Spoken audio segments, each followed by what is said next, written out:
మనకు కనపడేటువంటి ఈ సువిశాల ఆకాశం ఎంత పెద్దదో దాని వైశాల్యం ఎంతో మనకు అర్థం కావాలంటే అది ఇప్పుడు వేసాడు స్క్రీన్ మీద చూడండి, వరుసగా చూడండి. భూగోళాన్ని చూపిస్తున్నాడు, అది భూమి.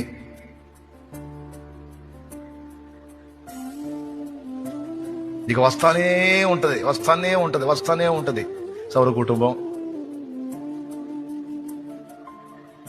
అలాంటి ఎన్నో ఉన్నాయో చూడండి. అయిపోలా, చూడు నీ ఓపిక. మొత్తం కలిపి గుంపు వచ్చినాయా? మళ్ళీ ఈ గుంపులన్నీ కలిపి మళ్ళీ ఇంకో గుంపులు అవుతాయి చూడు. మళ్ళీ అది కదంతా ఒక పెద్ద గుంపు అయిందా? ఇప్పుడు అలాంటివి ఎన్ని ఉంటాయి చూడు. మళ్ళీ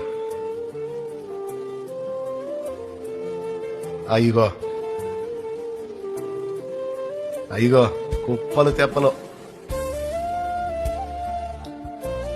అయిపోలా. మళ్ళీ చూడు అయిపోయిందా? మళ్ళీ ఇవన్నీ కలిపి ఒక గుంప, మళ్ళీ ఇలాంటివన్నీ కలిపి మళ్ళీ ఇంకెన్ని ఉంటాయి చూడు.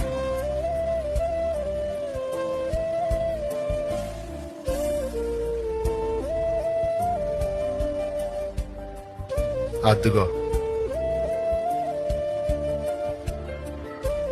ఇవన్నీ, ఇలాంటి యూనివర్స్ ఇవన్నీ కలిపి ఎన్ని ఉన్నాయో చూడండి. ఇక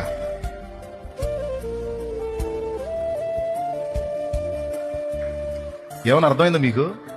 చదువుకున్న వాళ్ళకి అర్థమైద్ది, మైండ్ పోయిద్ది. మరి దేవుడు సృష్టించింది జానబెత్తడి ప్రపంచం అనుకున్నా? అసలు మనం లెక్క పెట్టలేం. జానబెత్తడి ప్రపంచం కాదు, మనం లెక్క పెట్టలేం, అంచనా వేయలేం. ఇలాంటివన్నీ శూన్యంలో నిలబెట్టాడు. వాటన్నిటిని తన యందు కలిగి ఉన్న ఈ ఆకాశం మనం చూస్తున్నాం. ఆకాశం, ఇంత పెద్ద ఆకాశంలో అన్నిటిని సృష్టించి శూన్యంలో నిలబెట్టి అన్నిటినీ నడిపిస్తున్నాడా? మరి ఇన్నున్నటువంటి ఆకాశం ఎంత పెద్దదే.